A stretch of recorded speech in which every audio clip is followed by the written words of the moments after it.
Hey, we're the Riptide Movement, and you're watching Toasted.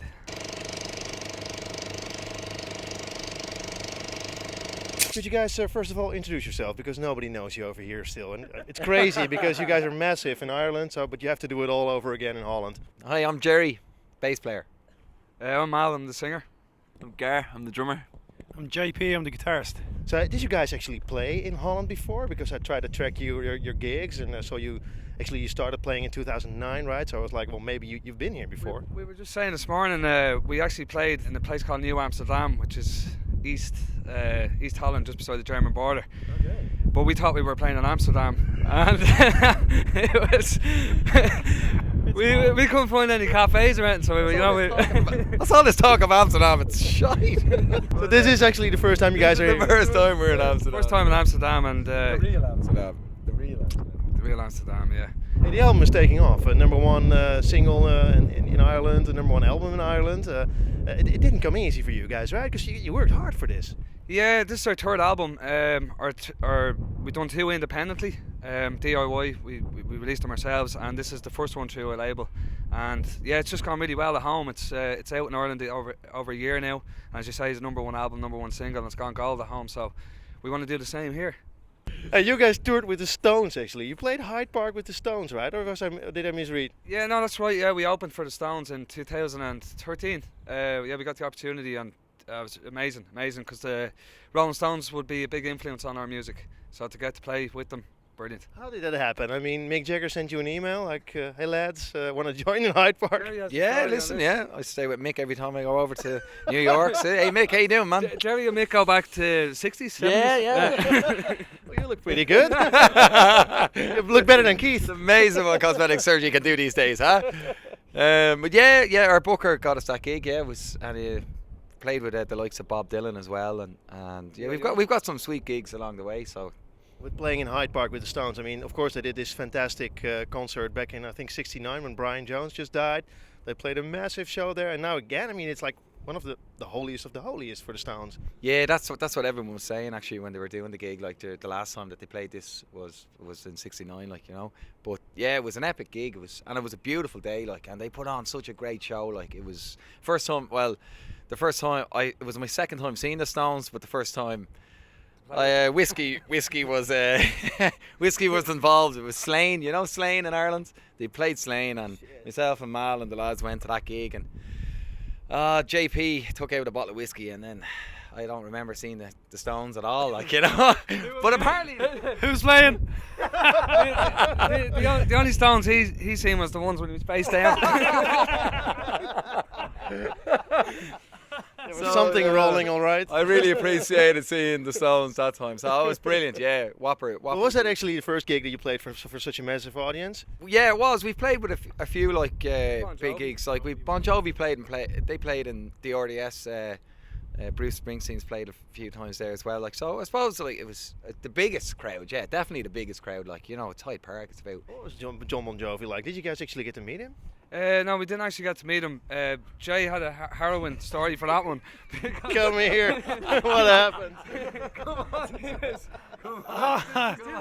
There's two versions to the story. There's Jay's version, which you're gonna hear now. Come on, drop it. Okay.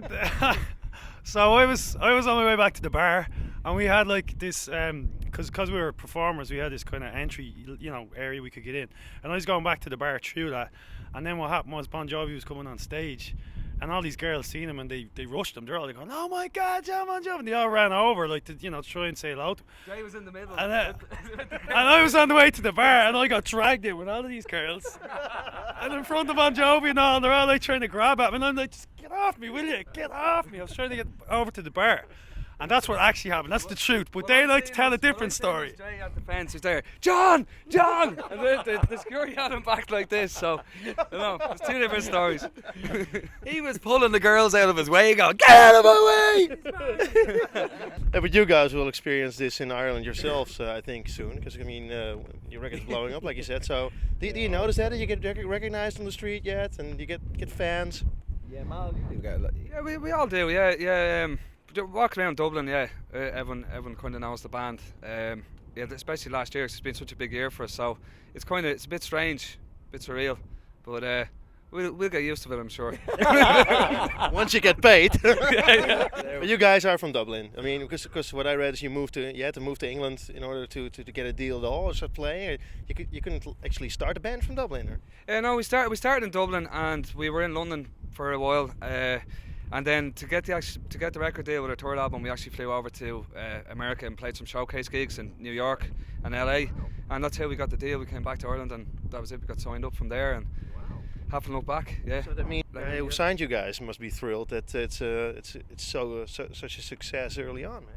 You know, the album has just been so well received. It's been really kind of a breakthrough for us. As I say, it's been our third album, and I think we owe a lot to Ted Hutt because he produced the album, and I think he made a fantastic album. We all did together, and we're very proud of it. I saw you guys play live in acoustic sessions, and I saw you guys on, of course, all on YouTube, on the Late Late Show with a massive band. I must say, what struck me is that with a massive band, you pull it off. It sounds as good as on the record, and if you play acoustic, the songs are still standing. So you guys are good songwriters. I suppose that's kind of the basis of a good song, isn't it? If you can bring it to just one guitar, or you can put as much into it as possible, it's still a song. Like. Definitely. How do you guys write? Actually, is it a group effort or is it one guy? We've loads of ways of doing it. I generally write all the lyrics, and then what we do is like we'd have sometimes we have the full songs, we bring them down.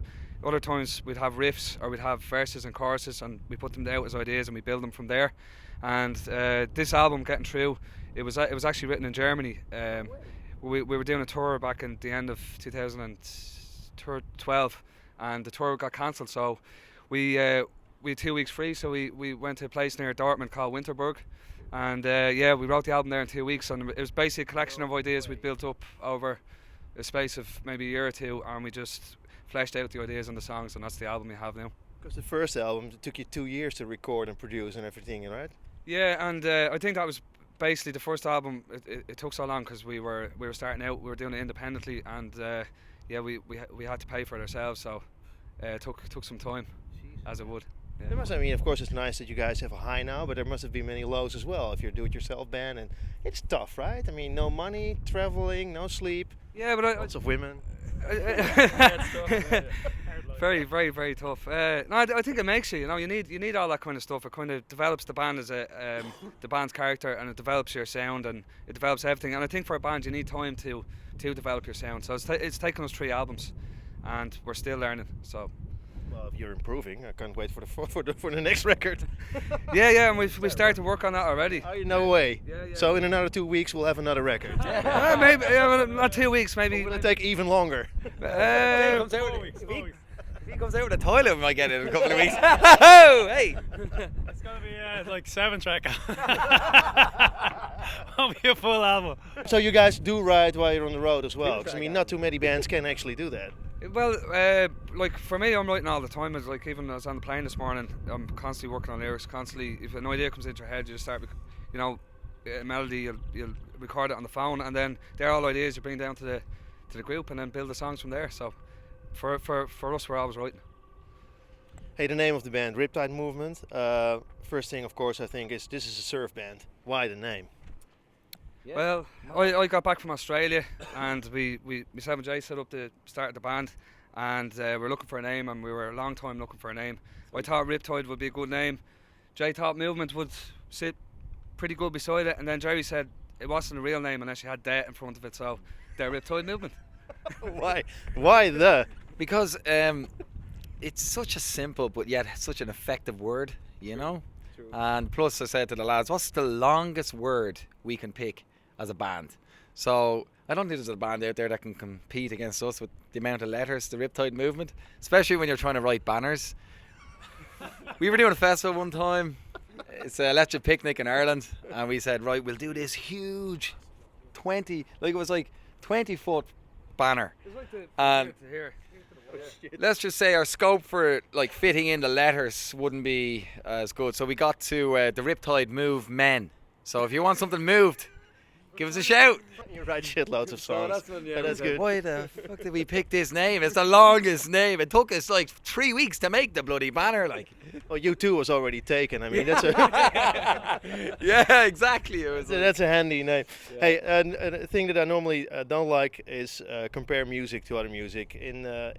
You guys are a new band in Holland, and it works in this way. I think that if you do compare a little, some people have an idea what sort of band you are, because a lot of people haven't heard your music yet. So the first thing that somebody on our office said when we played the record, this is actually the record that the Kaiser Chiefs should have made. I don't know. If you were to compare the bands to another band, Our band to another band. Joy Division, that's what I hear. The bass, the bass. I'd say Creedence Clearwater Revival. No, come on, really? Yeah, I definitely. hate that band. I love them. Okay, so you're a fan? Yeah, big time. Yeah, big fan. Yeah. Because I think your sound bit is. of Bruce in there as well, like, you know, a bit of Bruce Springsteen, and I don't know. There's a few flavors in there, all right. But I think it's try to make it our own, like, you know. That's the ultimate goal, like. But It is our own. yeah, we are influenced by a lot of Delhi bands, classic bands, but that's who we grew up with, like, you know. But Hey, a song I liked, You and I. Thing I liked is the guitar solo. I love that. It rips, man. Thanks. You're welcome. Yeah. How did you come up with it? Because I mean, I think it's uniquely. I don't know. I just kind of put together kind of two older ideas for a kind of solo and just kind of worked it out from there. Like, the rhythm was really nice on it, so you know, when you get a nice rhythm, it lays a nice kind of foundation to put a good solo in. So the rhythm's nearly just as important as the solo. So it was just kind of came that way. Because it doesn't sound like it's something that you just come up with. It sounds like it's a unique solo. I mean, it is something that stands out, I think. Inspiration came from up there somewhere. I know you guys are Irish, so this must. Hey, another thing, you were pointing skywards. I saw one thing on your Facebook that, of course, there was a vote in Ireland on gay marriage, and I love the picture of Brezhnev and Honecker actually kissing. And you said finally equality. Is this a big thing for you guys? Yeah, definitely. For Ireland to be the first country to bring in like this vote is amazing, and like the atmosphere and everything at home in Ireland over is brilliant.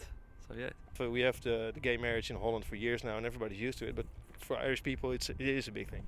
yeah, huge. Yeah, big time. It's like, you know. Is the Catholic Church still so, we'll say, powerful in Ireland?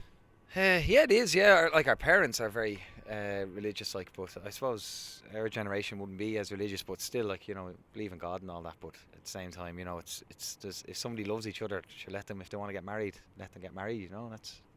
So is Ireland changing, you think, for the better? Oh, definitely, yeah, for the better as well, like, you know. So it's getting more European, or how should I see this? More open-minded, and there's so many different cultures and so many different things to do and experience in Ireland nowadays. You know, like, I think like as well as that, like the Irish culture kind of been predominantly a kind of a drinking culture, but it's kind of opened up a lot more into different things. Everyone seems to have a really open mind and everything, and there's a great atmosphere in Ireland. So we should all come over, not only for St. Patrick's Day. Yeah. Modern day Ireland, come over on March 17th, Paddy's Day, which always is a good time. That's my birthday, actually. Hey, another thing that I saw, you guys are playing a gig for Robin's Live on Facebook. Could you tell me a little about that? That's tomorrow. There's a little girl from home, and she's got a rare disease, and she needs to be brought to America for some treatment. Yeah, so we're gonna help out and play a couple of songs tomorrow night at our gig. Can people donate, or how can they help if they want to? Yeah, there's a donation. We'll be putting up a link on our Facebook tomorrow. There'll be a link there, and you can donate if you wish. Last question, guys, and I'll leave you to it. All Works Out, of course, the biggest hit. Famous Irish actress is playing in it. When I first saw this, it's actually the first thing I ever saw of your band. I was like, what is this band? This is like starting in a lunacy. What a great start. Yeah. It's the idea. The idea is brilliant. A guy called Thomas Heffernan, he's a director, and Johnny Han. They come up with the concept of the idea, and as soon as they told us about it, we loved it. I think it's great that, you know, because a lot of band videos is actually, you know, a performance video where the band are just kind of, you know, just look at me, I'm playing a guitar or whatever. Yeah. But this is, you know, you got a narrative and then you got a performance in the one video, and it's cleverly done the way that the performance from the band is coming from her imagination, and then you have the narrative of the story. So it's a real clever idea, and a video that we're really proud of. I must say, if you listen to the song once, it does look like you guys are playing everywhere, because it gets stuck in your brain. Yeah.